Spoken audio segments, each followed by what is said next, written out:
উল্টো পথে হাঁটছে ব্যাংক খাতে খেলাপি ঋণ কমানোর উদ্যোগ। 2025 সালে রেকর্ড 2.25 লাখ কোটি টাকা নবায়নের সুযোগ দেয়া হলেও তার অন্তত 40%ই খেলাপি হয়ে পড়েছে নতুন করে।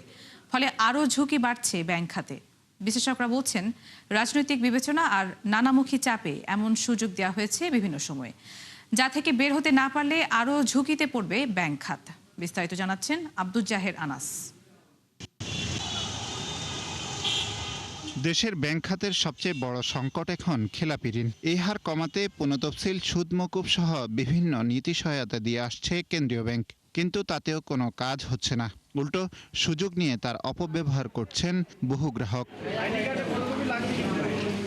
বাংলাদেশ ব্যাংকের তথ্য বলছে, 2025 সালে মোট খেলাপি ঋণ পুনঃতফসিল করা হয় রেকর্ড 1,70,503 কোটি টাকা, অথচ মাত্র 4 বছর আগে তা ছিল 26,810 কোটি টাকা। অর্থাৎ এই সময় তা উঠেছে 6 গুণে।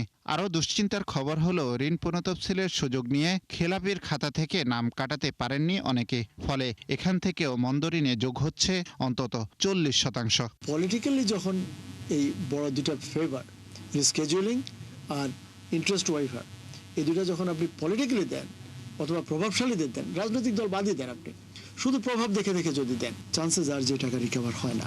বাংলাদেশ ব্যাংকের তথ্য অনুযায়ী মোট পুনঃতফসিলকৃত ঋণ এখন প্রায় 4.5 লাখ কোটি টাকা, যা এক বছরেই বেড়েছে 1 লাখ কোটি টাকার মতো।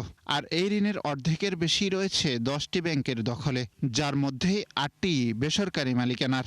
ব্যাংকারদের মতে, আওয়ামী আমলে কমিয়ে দেখানোর প্রবণতা আর অন্তর্বর্তী সরকারের সময় ঢালাও সুবিধা দেওয়ার কারণে বাড়ছে এই হার। এটাকে ঢালাওভাবে ব্যবহার করা বা পুনঃতফসিলি ব্যাংকিং নর্মসের মধ্যে স্বাভাবিকীকরণ করে নিয়ে আসা, এটা কিন্তু ভালো যে গ্রাহক তাদের জন্য এটা একটা বড় রকমের নেগেটিভ একটা ইম্প্যাক্ট তৈরি করে। যখন কেউ বিজনেস করতে না পারে, there should be some exit point, যেখানে ব্যাংক্রাপসি ল অ্যাপ্লাই করে তাদেরকে সেফলি এক্সিট করতে দেওয়া উচিত। দেশে একটা মহামারী হয়ে গেছে, দেশে একটা বড় দুর্ভিক্ষ হয়ে গেছে, অথবা দেশে প্রাকৃতিক দুর্যোগ হয়ে গেছে, লোন শোধ করতে পারে না তাদেরকে, অথবা কোনো ইন্ডাস্ট্রি বড় ধরনের আগুন লেগেছে, কোনো সমস্যা হয়েছে, রিশিডিউল করে। রিশিডিউলই ওদের একটা কার্য, এবং যারা এই বড় বড় ব্যবসায়ী যারা লোন নেয় না দেওয়ার জন্য, আপনি একটা চান্স, 2টা চান্স এরকম রিশিডিউলিং আপনি করতে পারেন। কেন্দ্রীয় ব্যাংকের হিসেবে বর্তমানে মোট খেলাপি ঋণ 5,57,000 কোটি টাকা। এর সাথে পুনঃতফসিল, অবলোপনকৃত ঋণ যোগ করলে তা দাঁড়ায় প্রায় 11 লাখ কোটিতে, যাকে দুর্দশাগ্রস্ত ঋণ হিসেবে বিবেচনা করে IMF। আর বর্তমান নীতিমালায় মাত্র 2% অর্থ জমা দিয়ে খেলাপি ঋণ পুনঃতফসিল করার সুযোগ পাচ্ছেন ক্ষতিগ্রস্ত প্রতিষ্ঠানগুলো। আব্দুল জাহের আনাস, 71, ঢাকা।